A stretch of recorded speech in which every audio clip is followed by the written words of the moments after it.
Hey, Snell Creek Homestead here.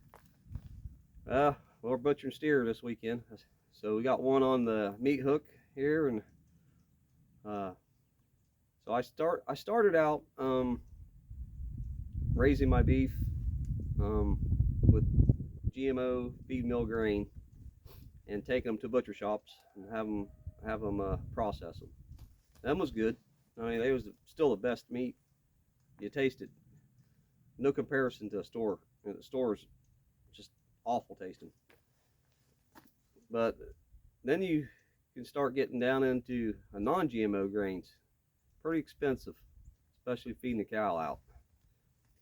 So we did that, but then we went to full grass this year. That's no grain. We did rotational pasturing. Um, you could even up the protein some with a few bales of real good alfalfa. Uh, get that protein level up. So in these pastures, you rotate these just like I do my goats. You rotate, and they're eating a grass that is very palatable, very nutritious because it's not old grass, it's not overgrazed grass. We here I have for running like the goats. We got 17 different paddocks we run our goats on, and these cows don't get that much. I have a friend that rotational grazes. I buy one from him. We uh, we butcher it here, and it's we're going to try out total grass fed this time. So I'm hoping it's good. I hear they're good. Uh, the cost inputs are much lower. So as long as we're rotating with good young grass with decent protein, this thing should be pretty good. It's got a decent fat amount on it. It's probably 1,000 pound steer.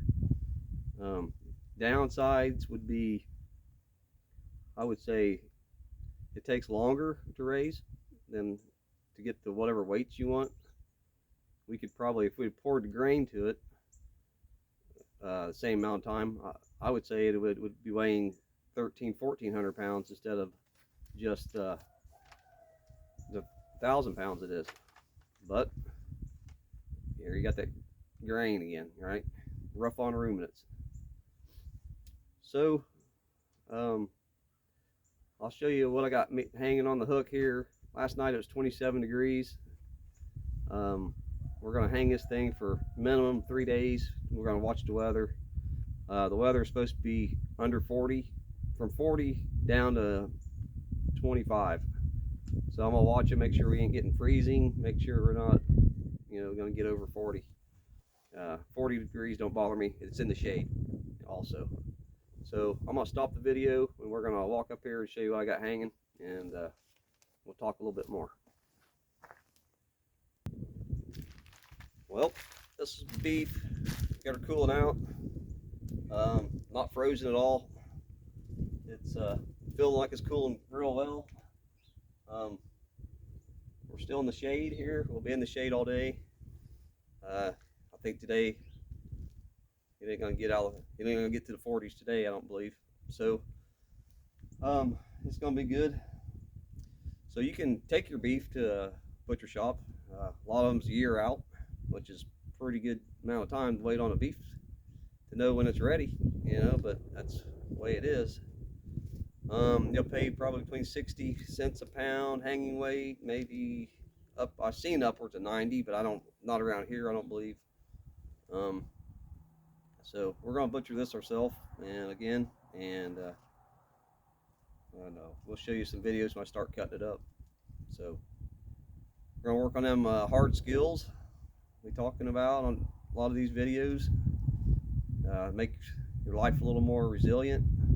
You ain't worried about meat. You don't worry about any food. Just get growing food. Just get at it. Got a lot of videos on here that we can pull from. A lot of good people knows stuff.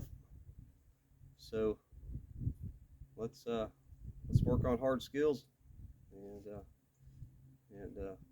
it don't only have to be livestock. It can be, you know, vegetables, making money on your side hustles. You know, there's a lot of ways to make your life more resilient. So I think that's all I got here, and we'll catch you next video. Snell Creek Homestead out.